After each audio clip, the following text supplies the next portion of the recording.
since the time ChatGPT started making waves across the world, a lot of attention is focused on how we've now entered the era of artificial intelligence. And that's making many people wonder, how does that impact what all of us do going into the future? How does this impact leadership of companies, of organizations? Can you help us get started at the Most Powerful Women Awards by talking about how you think people, corporate leaders, should be adapting to the changes that are now upon us? First of all, Rahul and team, thank you for having me. It's lovely to be here. This is an amazing event, one we've followed over the years, and kudos to all of you. I don't even know where to start. It's such a systemic, foundational change. So I'll take a stab at many dimensions of difference.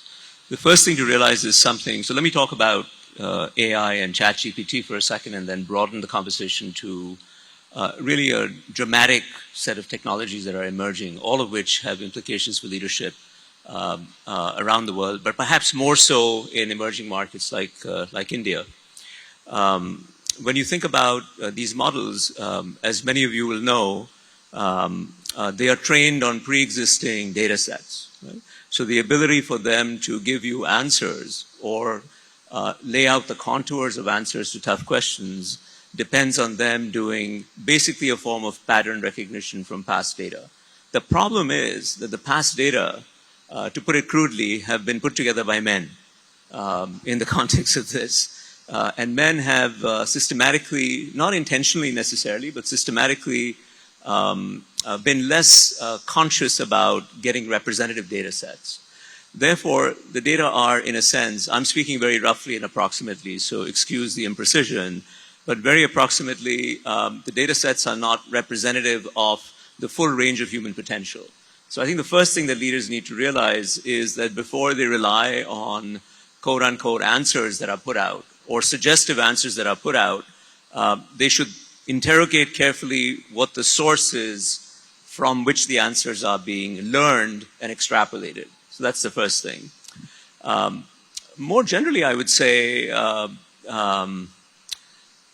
an issue with all new technologies, and within this, it's not just AI. It's, if you ask me what's an equally profound change that's going on that we don't talk about, and you guys should talk about in the media a lot more, is something like genome sequencing. Right? The cost of genome sequencing is falling at a rate much faster, exponentially faster than Moore's law. And everything that we have here, from my phone, which is effectively a supercomputer that I'm walking around with, to the computation that's going on, the media that's happening around here, is driven by Moore's law. Moore's law, of course, is named after Gordon Moore, who sadly passed away last week. But even relative to that, genome sequencing is advancing at a much more rapid rate. So you can imagine how this understanding of biology, which is again, by the way, connected to data, which will connect to AI and ChatGPT and this and that. So these are all interlinked. Those changes are so profound that I don't think any of us have quite comprehended this. We can talk some more about it. But I think we need the full complement of human experience to engage with these technologies. And to the extent that organizations are leaving out women historically, as you rightly said or your colleague rightly said in the opening comments, it's still a work in progress. We have a lot to celebrate, but it's still a work in progress. We need to actively make sure that all segments of society are represented around the table to deal with this. I'm an optimist, so for me, everything is glass is half full rather than half empty.